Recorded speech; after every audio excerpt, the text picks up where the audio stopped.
This morning on Today's Health, a daring choice to save a young girl with a debilitating brain disorder. NBC's chief medical editor, Dr. Nancy Snyderman, is here with her amazing story. Nancy, good morning. Good morning, and it is an amazing story because little Cameron Mott was born a healthy, happy baby, but at the age of 3, things changed, and very quickly, putting her life on the line. The only hope, an extraordinary procedure for an extraordinary little girl, removing half of her brain.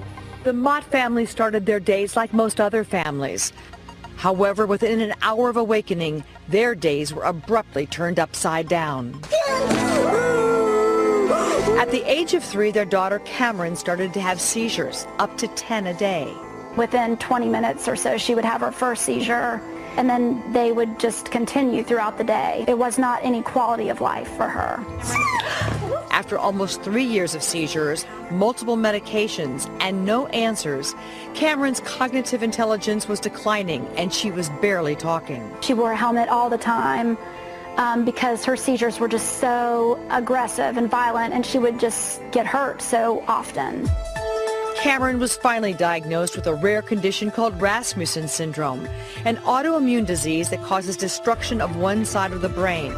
Hope came at Johns Hopkins University Medical Center, where neurologists concluded that Cameron was a candidate for a daring and complicated surgery, a hemispherectomy, or removal of up to one half of the brain. We like to do children because of their ability or their plasticity. That's their ability of the other side of the brain that we haven't removed to take over and control the function of the diseased half that we are removing.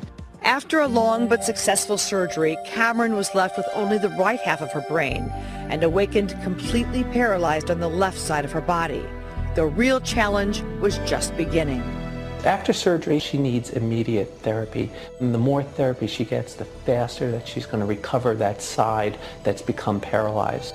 With intense therapy, the remaining side of the brain was able to relearn and compensate for the hemisphere that was removed. Cameron exceeded expectations and walked out of the rehabilitation center 4 weeks later. Cameron's actually doing very well. She's able to walk and run around the office and certainly around the playground. Muddy over there. And most importantly, she's able to do well in school. And she hasn't had a seizure in 2 years. We were just asking for some sort of normality. We didn't know we were going to get the full deal. And we truly, I tell Cameron's story as a miracle. I truly do believe that miracles happen, and my daughter Cameron is a walking example of that. Walking, yes, but she dreams of dancing. I want to be a ballerina because they twirl and dance. And Dr. Nancy is joining us we have Cameron this morning, along with her parents Shelley and Casey, as well as her little sister Carolyn. Good morning to all of you. Good morning. So first of you, I wanted to ask you, Cameron, is how do you feel? And when you watch that, do you have any memory of it?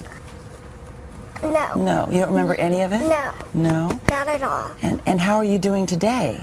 Good. Yeah? Are you doing well in school? Do you enjoy it? I enjoy it. So how did you decide that this was the right choice? I mean, and now obviously you feel that it was?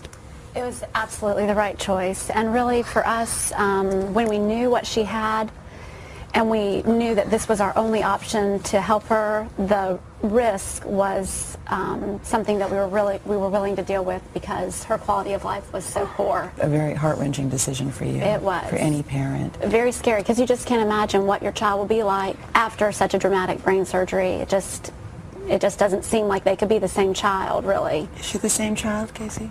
Oh yeah, she's always been a real bubbly little girl ever since she was born.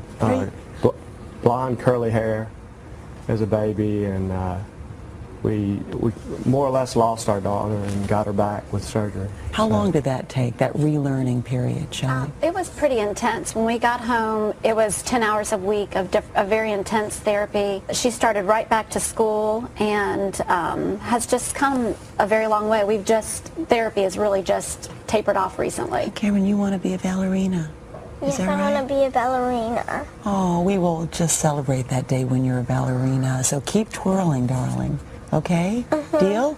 Give it to me. Awesome. All right, Cameron and Shelley and Casey and also Caroline and Nancy Snyderman, thank you so much for bringing us this story.